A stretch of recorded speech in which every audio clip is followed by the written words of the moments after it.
Assalamualaikum warahmatullahi wabarakatuh. Selamat datang kembali di channel aku, Aina Masyita.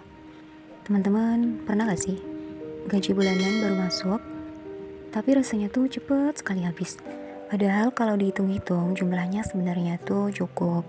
Nah, masalahnya bukan dikurang, tapi di cara kita mengatur uangnya. Di video ini, aku mau berbagi cara membagi gaji bulanan menjadi 4 minggu supaya lebih terkontrol, lebih terasa cukup, dan kita tetap bisa nabung tanpa ribet. Kalau kamu sering merasa minggu pertama aman, minggu kedua mulai berpikir, dan minggu ketiga was-was, serta minggu keempat cuman bisa nahan, maka video ini pas banget buat kamu tonton sampai selesai. Karena di bagian akhir aku bakal bahas kesalahan kecil yang sering bikin budgeting mingguan gagal. Kita mulai pelan-pelan ya. Kenapa sih gaji bulanan perlu dibagi ke mingguan? Jadi gini ya, gaji itu kan datangnya bulanan, tapi kebutuhan datangnya setiap hari. Kalau semua uang bulanan kita pikirkan sekaligus, apalagi buat pemula budgeting, kepala itu bakalan cepat penuhnya dan uang terasa cepat habis. Makanya aku punya cara ini. Kita bisa bagi 1 bulan untuk 4 minggu. Bukan karena mau ribet, tapi justru supaya lebih ringan. Setiap minggu punya jatah. Kalau minggu ini selesai, kita fokus ke minggu berikutnya. Pikiran pun jadi lebih tenang dan uang terasa lebih ada. Langkah yang pertama, kita tentukan total gaji bulanan. Ya, pertama kali kita lihat adalah lihat dulu total gaji bulanan kita. Misalkan contoh sederhananya, gaji bulanan yang aku terima adalah 6 juta. Uang ini tidak boleh langsung dipakai dan jangan langsung dipikirkan mau belanja apa, untuk beli apa. Yang kita lakukan sekarang cuma satu, membaginya menjadi 4 minggu. Oke, 6 juta dibagi 4 minggu sama dengan 1.500.000 per minggu. Sampai sini dulu, belum belanja apa-apa ya.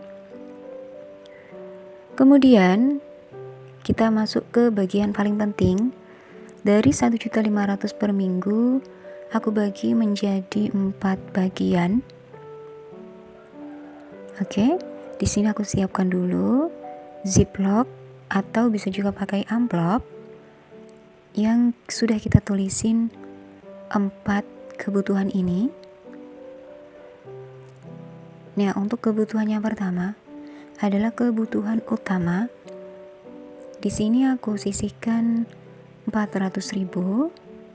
Mari kita hitung dulu. 1, 2, 3, 4. Kebutuhan utama ini untuk makan, dapur, dan kebutuhan keluarga. Ini tidak boleh ditunda. Begitu dipisahkan, anggap uang ini sudah tidak ada, jangan dicampur dengan uang yang lain ya. Oke, kita tutup. Masuk ke bagian kedua, yaitu kebutuhan mingguan dan harian. Di sini aku sisakan 700.000. Mari kita hitung dulu. 1, 2, 3, 4, 5, 6, 7.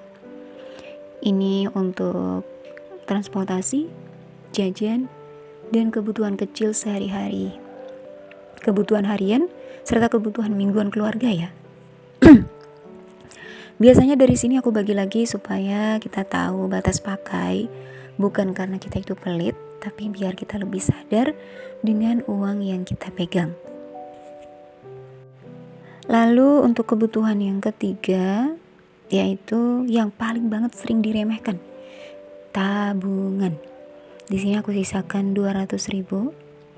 1, 2. Padahal tabungan itu bukanlah soal besar ataupun kecil, tapi membiasakan diri dulu.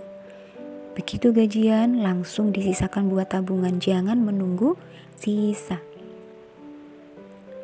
Lalu untuk keempat, di sini masih ada sisa 200.000. Ini untuk hal yang tidak terduga atau disebut dengan dana cadangan dana darurat. Kalau ada kebutuhan mendadak, kita tidak langsung membongkar tabungan atau mengambil uang dari pos yang lain ya. Jadi enek duite dhewe sing kanggo kebutuhan mendadak. Nah, 4 dari bagian ini yang bikin uang kita terasa lebih tertata. Lalu kita masuk ke poin kesalahan yang sering banget terjadi, yang biasa terjadi kalau kita melakukan budgeting mingguan. Kesalahan yang pertama, semua uang dipegang jadi satu. Dimasukin dalam dompet, begitu gajian langsung masuk ke dalam satu dompet. Kalau ada kebutuhan apa, ambil dari sini. Mau beli itu, ambil dari sini. Gak dibudgetingin, gak ditulis.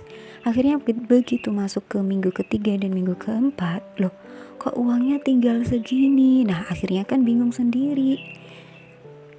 Makanya begitu terima gaji langsung lakukan budgeting. Kesalahan kedua, menabung menunggu sisa. Padahal sisa itu seringnya tidak pernah datang, tidak pernah ada. Ya pokoknya kalau lah nunggu sisa. Ujung-ujungnya tidak pernah nabung. Kesalahan yang ketiga, merasa jumlahnya kecil, jadi malas mengatur.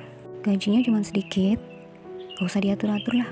Padahal meskipun kecil, tapi konsisten dan disiplin melakukan budgeting, itu lebih kuat daripada yang besar tapi berantakan.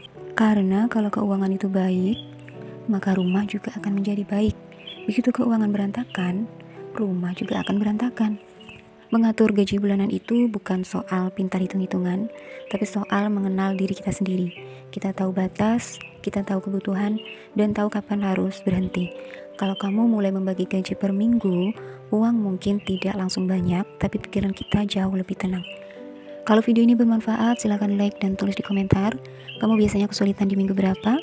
Dan ingat, pelan tidak apa-apa. Yang penting sudah terarah. Terima kasih sudah menonton sampai habis. Saya pamit undur diri. Wassalamualaikum warahmatullahi wabarakatuh.